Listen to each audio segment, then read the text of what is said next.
Bienvenido a todo nuestro auditorio. Les damos la cordial bienvenida a otro podcast, hablando de todo un poco de psicología, patrocinado por Radio UNAM.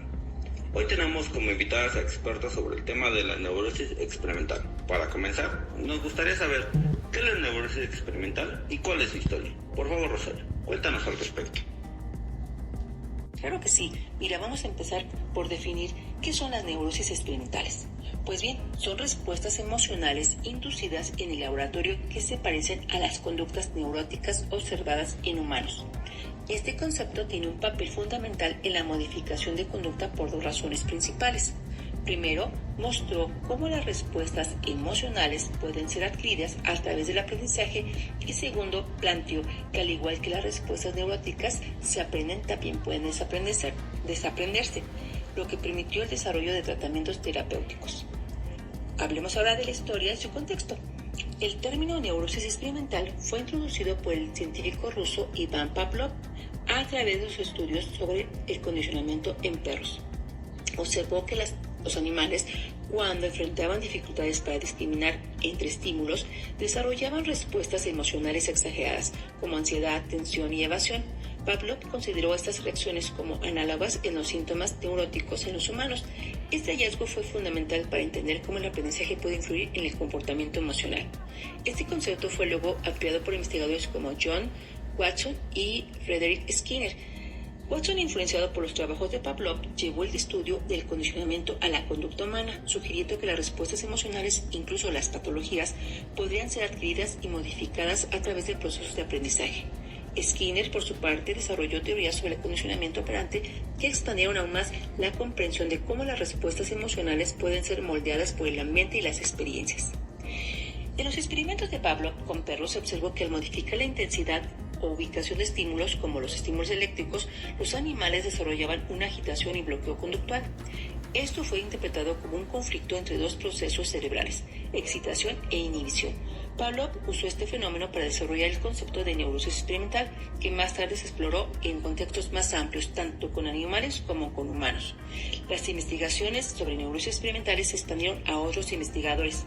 En América, figuras como Howard Liddell y Horsley Grant llevaron estos estudios a diversas especies animales como ovejas y gatos, y esto permitió extender el modelo de las neurosis experimentales a una variedad de contextos biológicos.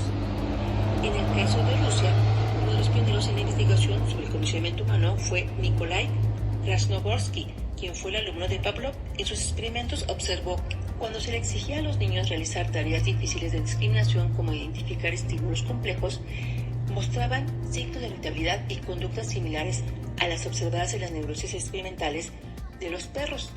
Este descubrimiento fue crucial porque sugirió que las reacciones emocionales y los efectos del aprendizaje no solo se limitaban a los animales, sino que también ocurrían en los seres humanos y que el aprendizaje podría ser responsable de las respuestas emocionales desadaptativas. En los Estados Unidos, Florence Mather, una discípula de William Burham, amplió los estudios de Krasnogorsky al aplicar el condicionamiento en niños de diversas edades y condiciones. Mather mejoró la metodología de Krasnogorsky al considerar variables como la intensidad de los estímulos, la frecuencia de las presentaciones, así como factores que influyen en el aprendizaje. Sus estudios marcan una diferencia importante al considerar cómo la edad, el sexo y la inteligencia de los niños podrían afectar los resultados del condicionamiento. Mather también integró un enfoque más riguroso en la medición de las respuestas de los niños, utilizando métodos como la observación de reclusión como respuesta condicionada. Mather contribuyó a consolidar la idea de que el condicionamiento no solo era útil para estudiar la conducta, sino también una herramienta poderosa para entender cómo se forman los procesos de aprendizaje. Su trabajo demostró que las técnicas de condicionamiento podrían ser aplicadas en el estudio de la conducta infantil y que estos enfoques podrían ser utilizados para modificar comportamientos disfuncionales en niños. Un aspecto muy importante de la historia de las neurosis experimentales es el trabajo de William Burham y Howard Mower y Willy Mower, especialmente en el tratamiento de los trastornos como la enuresis. Los Mower utilizaron principios del condicionamiento pavloviano para tratar ese trastorno en niños a través de la asociación de un estímulo aversivo con el acto de orinar. Los Mower pudieron reducir con éxito las enuresis en los niños, demostrando la eficacia del condicionamiento en el tratamiento de trastornos conductuales. Este enfoque fue muy revolucionario en su tiempo y marcó un nuevo enfoque del tratamiento de trastornos conductuales basados en la modificación de respuestas aprendidas. En conclusión, el estudio de las neurosis experimentales ha sido fundamental para entender cómo las respuestas emocionales y los trastornos psicológicos pueden ser adquiridos a través del aprendizaje y cómo pueden ser modificados mediante técnicas de desaprendizaje. Espero que te pueda haber dado respuesta a tu pregunta. Gracias, Rosario. Muy interesante esta parte de la historia de cómo surge el concepto de las neurosis experimentales y su abordaje desde la psicología rusa, al principio y luego la conductual. Ahora, Lupita nos hablará un poco más al respecto. Por favor, Lupita. Antes que nada, muchas gracias por la invitación y el poder compartir un poco de conocimiento a todo tu auditorio. Me presento, mi nombre es Guadalupe Contreras y yo les hablaré un poco sobre el condicionamiento verbal. Esto nos permite explicar cómo las respuestas verbales pueden llegar a modificarse por medio del comportamiento, el cual puede ser positivo o negativo, que aumente o disminuye cierta conducta. Todo esto va a depender de la situación que presente el paciente. Hablando un poco sobre su historia, James Skinner mostró gran interés en el estudio de la conducta verbal. En 1957 publica su obra Comportamiento Verbal, describiendo el lenguaje como un fenómeno psicológico llamándolo conducta verbal. Esta obra constituye una extensión de conceptos y principios de condicionamiento operante, que comprende el estudio del lenguaje. Posteriormente, el estudio del condicionamiento verbal se extiende al campo clínico, principalmente en el área de psiquiatría, donde se realizaron diversas investigaciones del condicionamiento verbal en los pacientes. Otras investigaciones se enfocaron en entrevistas, terapias y en la evaluación psicológica, principalmente en los test proyectivos. El estudio del condicionamiento verbal también se dirige hacia otras áreas clínicas donde la conducta verbal la relacionan con los cambios en conductas relevantes desde el punto de vista sintomático. En las sesiones experimentales y dentro de las entrevistas, se utilizaba el reforzamiento de afirmaciones de autoaceptación o autorreferencia positiva. En este punto, el condicionamiento verbal tiene una gran similitud con la psicoterapia, ya que ambos comprenden la interacción diádica como un intercambio verbal, es decir, el intercambio entre dos personas, terapeuta-paciente. La psicoterapia tiene como objetivo el tratamiento de problemas relacionados con la salud mental, al igual que el condicionamiento verbal. Este comprende el proceso terapéutico, gracias al control que asume el terapeuta, el cual cuenta con una capacitación que le permite mantener el control sobre el paciente por medio de reforzadores condicionados generalizados. Este proceso psicoterapeuta, desde el punto de vista del condicionamiento verbal, se abre camino entre la psicología experimental y la psicología clínica. Los principales personajes del condicionamiento verbal y la psicoterapia fueron Skinner con su obra de comportamiento verbal, Charles Duhigg y su tesis sobre condicionamiento verbal, Charles Drugs y la importancia del reportamiento del control de conducta del paciente, y Carl Rogers, quien crea la terapia rogeriana, la cual es considerada como no directiva o manipulada por el terapeuta. Existen diversas técnicas del psicoanálisis que pueden ser aplicadas a la neurosis experimental. Algunas de estas son la asociación libre, interpretación de sueños, manipulación directa, entre otras. Las investigaciones realizadas por los conductistas Watson, Reiner, Mary Jones y los Murray brindaron grandes aportaciones al desarrollo de la modificación de la conducta, gracias a la aplicación de los principios del aprendizaje enfocándose hacia la psicopatología. Este movimiento es visible principalmente en Sudáfrica, Inglaterra y Estados Unidos. En Sudáfrica, Joseph Goldberg introduce la desensibilización sistemática, la cual es utilizada en la terapia de conducta para el tratamiento de trastornos neuróticos. James Taylor y su método hipotético deductivo, además de Leo Reina con el desaprendizaje y la inhibición. Goldberg se había enfocado en la terapia psicodinámica tradicional, pero fue tal su desilusión ante los resultados buscando otros tratamientos para los problemas emocionales. Se enfoca en los trabajos de Pavlov y Hall sobre la psicología del aprendizaje, además de las investigaciones de Masterman sobre la neurosis experimental. También investiga sobre la producción y eliminación de neurosis experimental en gatos, realizando diversos trabajos con una caja experimental. algo así como el experimento que llevó a cabo Watson y Rayner con el pequeño Álvaro. En Inglaterra, los trabajos de Wolpe tienen una gran influencia en Hans Heinzer y Shapiro, quienes pertenecían al Instituto de Psiquiatría de la Universidad de Londres, quien estaba asociada con el Hospital de Maudsley. Estos coincidían en que el papel principal del psicólogo clínico era la investigación.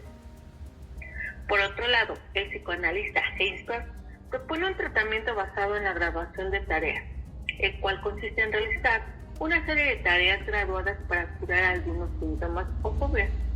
Heisenberg y Heisenberg discutieron sobre la eficacia del método de tareas graduadas, si estas tendrían una eficacia dentro de la psicoterapia. Años más tarde, pudieron comprobar que el método resultaba eficaz. Cabe mencionar que Heisenberg también se enfocó en el estudio de la psicología del aprendizaje, principalmente en la interpretación dimensional de la personalidad. En 1959, en Inglaterra publica un artículo donde hace un análisis comparativo sobre la psicoterapia freudiana y la terapia de conducta. Finalmente, en 1960, lanza un libro donde presenta diversos trabajos sobre aplicaciones terapéuticas. Gracias, Lupita. Es muy interesante cómo nos ha llevado desde el psicoanálisis hasta las técnicas de modificación de conducta de Wolpe y el grupo de Inglaterra. Ahora, Fernando nos hablará de cómo se aplicaron técnicas de la psicología para el tratamiento de neurosis en Estados Unidos. Adelante, Fer. Hola, mi nombre es Fernando León García y agradezco la oportunidad para exponer a ustedes lo relacionado con los métodos, modelos y procedimientos utilizados en la investigación sobre las neurosis experimentales, un campo que ha sido crucial en el desarrollo de la psicología experimental y la modificación de conducta. En los estudios de neurosis experimental, los métodos más comunes incluyen la desensibilización sistemática, el condicionamiento clásico y el condicionamiento operante. A través de estas técnicas, los investigadores buscan provocar respuestas emocionales intensas o respuestas conductuales alteradas en los sujetos experimentales, que son principalmente animales o en algunos casos humanos en entornos controlados. En cuanto al condicionamiento clásico, utilizando el principio de asociación entre estímulos, se expone al sujeto a un estímulo neutro que mediante repetidas asociaciones con un estímulo aversivo o estresante comienza a evocar respuestas emocionales similares a las de una neurosis. Este enfoque ayuda a comprender cómo los estímulos neutrales, al asociarse con situaciones de conflicto, pueden generar reacciones emocionales perturbadoras en el organismo. En el condicionamiento operante, las respuestas conductuales del sujeto son influenciadas por las consecuencias que siguen a la conducta. Se crean situaciones donde las respuestas conductuales, como la evitación o la sumisión, son reforzadas o castigadas, lo que puede llevar al desarrollo de comportamientos desadaptativos similares a los de las neurosis. Ahora bien, con relación a los modelos utilizados, puedo comentarles que estos buscan replicar de manera controlada las condiciones que pueden inducir respuestas disfuncionales en los individuos. Kasdin, uno de los autores de referencia, describe varios de estos modelos. Primero, les hablaré del modelo de frustración. Este modelo se basa en la idea de que la frustración, que ocurre cuando un organismo es incapaz de alcanzar un objetivo o satisfacer una necesidad, puede llevar a la manifestación de respuestas de ansiedad o agresividad. En experimentos, se induce frustración al colocar obstáculos en el camino de un sujeto hacia un objetivo deseado, como un refuerzo positivo, pues. El resultado puede ser la aparición de conductas como la agresión, el escape o la evitación. Ahora, en cuanto al modelo de conflicto, quiero comentarles que en este modelo el sujeto es colocado en una situación en la que debe elegir entre dos o más respuestas, cada una con consecuencias conflictivas. Por ejemplo, Un animal podría ser entrenado para elegir entre una opción que le da comida inmediatamente pero con un castigo leve, o una opción que le da una recompensa tardía sin castigo. Este tipo de conflicto puede llevar a las respuestas como la ansiedad, la indecisión o la parálisis conductual, características típicas de las neurosis. Con relación a los procedimientos, les quiero comentar que para estudiar las neurosis experimentales se emplean varios procedimientos que facilitan la observación de las respuestas disfuncionales y permiten la manipulación de las variables experimentales. Uno de ellos es el procedimiento de refuerzo y castigo. Utilizando el refuerzo negativo o castigo positivo, los investigadores pueden inducir respuestas de ansiedad, sumisión o agresividad. Por ejemplo, un animal podría ser condicionado a evitar una zona de un recinto donde recibe un choque leve, generando una respuesta de ansiedad o miedo. Otro procedimiento son las técnicas de desensibilización. Estos procedimientos implican la exposición gradual a estímulos que provocan ansiedad o estrés, permitiendo al sujeto habituarse y reducir la intensidad de las respuestas emocionales con el tiempo. Aunque originalmente utilizadas en el tratamiento de fobias, estas técnicas también se emplean en el estudio de las neurosis experimentales para observar la resiliencia o la persistencia de las respuestas emocionales en situaciones controladas. Con lo anterior podemos observar que los métodos, modelos y procedimientos de las neurosis experimentales presentados tanto por Kasdin como por Marx ofrecen una perspectiva profunda sobre cómo las condiciones de estrés y conflicto pueden generar respuestas disfuncionales en los sujetos experimentales. Estas investigaciones han tenido un impacto duradero en el campo de la modificación de conducta, propiciando herramientas que siguen siendo fundamentales en la psicoterapia y en la evaluación de trastornos conductuales. Gracias. Como hemos visto, la modificación de conducta se desarrolló en diferentes países y con la aplicación de diferentes técnicas, pero al unirse dieron base a un movimiento común y mucho más grande, que se agrupa actualmente, para conseguir lo que hoy se conoce como las técnicas de modificación de conducta, aunque con diferentes posturas comparten bases comunes. 1. Considera que la conducta es un continuo, así que se aprenden, mantienen y modifican por los mismos principios, sin importar su calificación de normal o anormal, sana o enferma. 2. Utiliza siempre los datos de sus teorías surgidas de la psicología experimental, como vimos al inicio de nuestra charla. 3. Su interés central es la conducta manifiesta y el ambiente del individuo. 4. La metodología que utilizan siempre incluye la evaluación de la conducta y la evaluación experimental del tratamiento. Nancy nos hablará de 3 de las técnicas usadas actualmente más importantes. Por favor, Nancy. Claro que sí. Mi nombre es Nancy Llamas y vamos a hablar de la situación actual.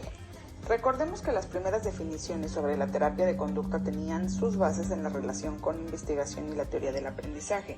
Sin embargo, a la fecha, la terapia de conducta no solo se centra en estos dos factores, y hasta se ha puesto en duda el impacto de la teoría del aprendizaje en la misma, ampliando también con ello las técnicas que se pueden considerar actualmente.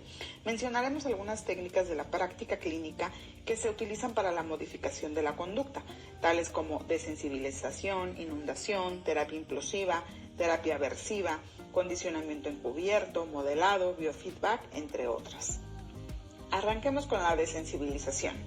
Esta técnica es empleada fundamentalmente en el tratamiento de conductas desadaptativas basadas en la ansiedad y de reacción de evitación, según Kasdin 1983. Desarrollada por Wolpe, hay 3 consideraciones a tener en cuenta. 1. Es un entrenamiento de relajación. 2. La elaboración de una jerarquía sobre situaciones que provocan ansiedad. Y 3. El emparejamiento de la jerarquía del punto anterior, imaginados, con el estado de la relajación.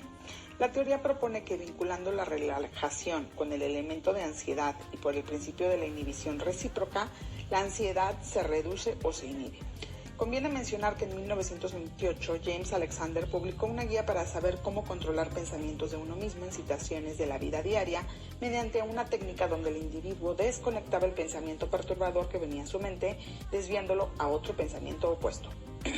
Si bien la desensibilización implica emparejar la relación imaginando una serie jerárquica de situaciones ansiógenas, hay otras formas derivadas, tales como la hipnosis o las drogas, que facilitan la relajación e inhiben la ansiedad.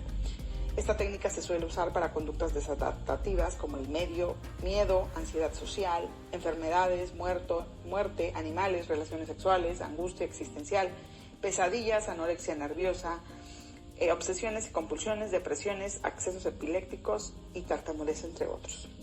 Ahora bien, hablemos de la inundación y la terapia implosiva.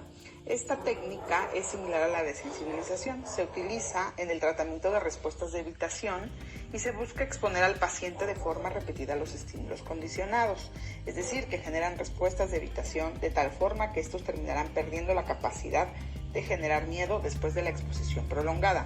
En el caso de la terapia implosiva se distingue de la inundación porque emplea material de carácter psicodinámico y además se exageran los estímulos que presentan al individuo. En el caso de animales, la inundación conlleva forzarlos al contacto físico con el estímulo, a diferencia de las personas donde la exposición es voluntaria, muchas veces en presencia del terapeuta.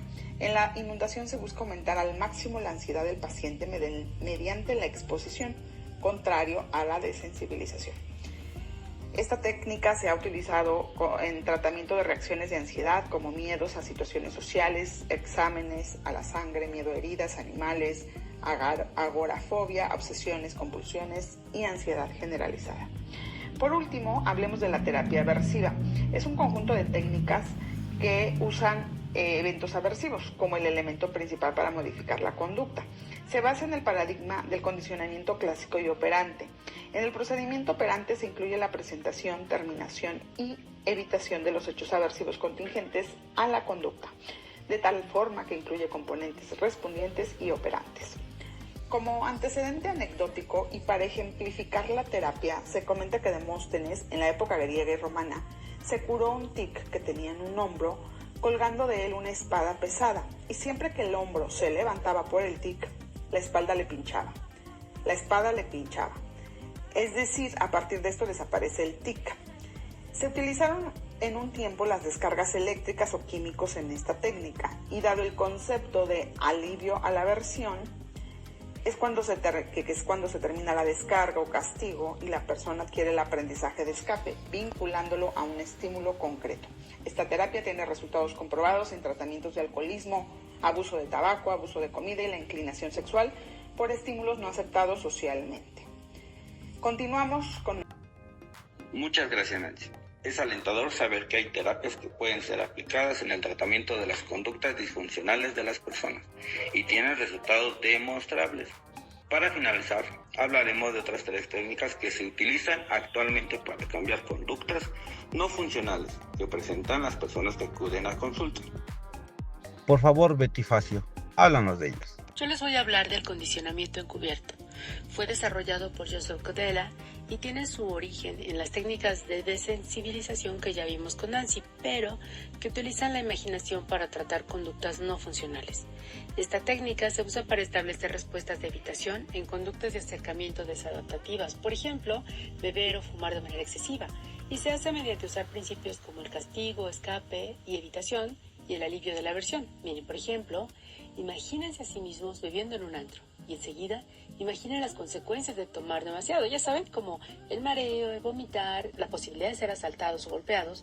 Por lógica, las consecuencias aversivas terminan cuando la persona deja de realizar la conducta de beber en exceso. Entonces, se pueden modificar las primeras escenas imaginando que escapamos del antro. Y en cambio, introducimos imágenes positivas en las escenas siguientes.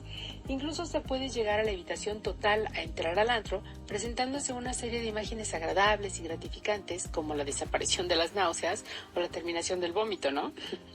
También hay otros aspectos de la técnica, como el refuerzo encubierto, que puede ser positivo o negativo y tiene que ver con imaginar las consecuencias positivas o negativas de la conducta objetivo. Hay que mencionar el castigo encubierto y la extinción encubierta, que se basan en el condicionamiento operante del que ya se habló antes aquí. Actualmente esta técnica no ha podido reunir la evidencia científica suficiente para considerar que sea totalmente eficiente, salvo por la sensibilización encubierta que se ha aplicado en diversas conductas como el comer, beber o fumar en exceso, las fobias, la drogadicción o las respuestas sociales. Otra técnica es la terapia de modelado. esta tiene sus antecedentes en el trabajo de la psicología comparada, es decir, en la experimentación con animales. Después, Jones usó sus principios para eliminar el miedo en niños pequeños, pero es con Albert Bandura que se hace no solo investigación de laboratorio, sino que se llega a la aplicación terapéutica. Esta técnica consiste en observar un modelo que puede ser en vivo o en video para modificar la conducta. Una variación de esta técnica es el modelado participativo, que es especialmente eficiente. Aquí, el cliente observa cómo el modelo realiza en vivo la conducta-respuesta y luego en pasos progresivos la realiza él mismo con la supervisión del terapeuta.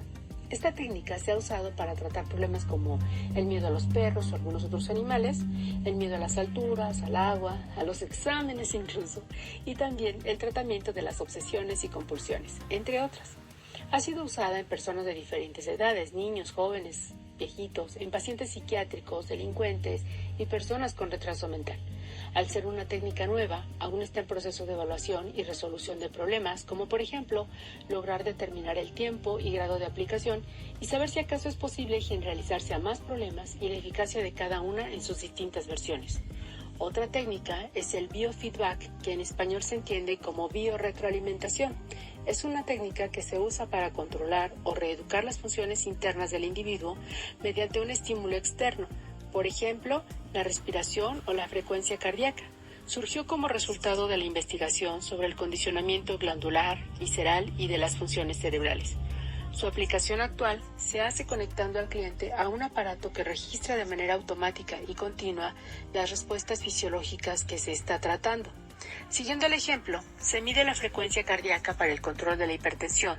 Estos datos se le comunican al cliente y se pueden utilizar estímulos como el dinero, los cumplidos, etc., con el objetivo de dirigir las conductas del cliente en la dirección deseada. Las sesiones de este tipo de entrenamiento siguen hasta que haya cambios que superen la línea base o bien que por los resultados obtenidos se consideren de valor terapéutico.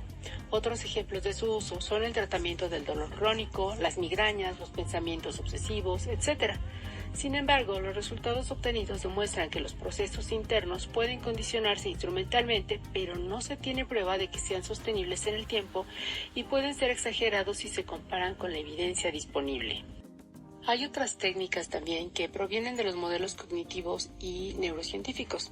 Respecto a los modelos cognitivos, se considera que las neurosis pueden surgir de los pensamientos disfuncionales que hacen interpretaciones irracionales catastrofistas o que tienen alguna distorsión cognitiva.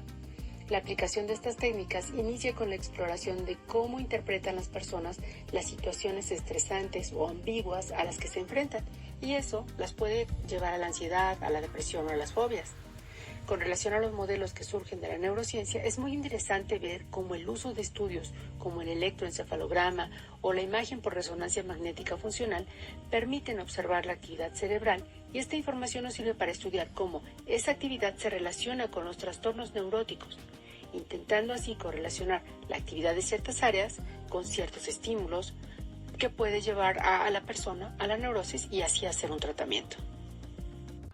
Finalmente, podemos concluir este podcast diciendo que la modificación de conducta ha ido evolucionando a lo largo de la historia, comenzando con las teorías de aprendizaje, el enfoque siempre científico con base en la experimentación, aunque actualmente su preocupación central es el desarrollo de las técnicas destinadas específicamente a cambiar la conducta y dejar de lado la teoría, por lo que el requisito básico de la modificación de conducta es su fundamento empírico, ya que no se puede encuadrar en un marco teórico concreto. ¿Qué les pareció este tema? ¿Les gustaría que siguiéramos hablando de él? Por favor, escríbanos a nuestras redes y cuéntanos al respecto. Nos despedimos agradeciendo mucho que nos acompañaran en esta emisión y que nos escuchemos en la siguiente. Hasta luego.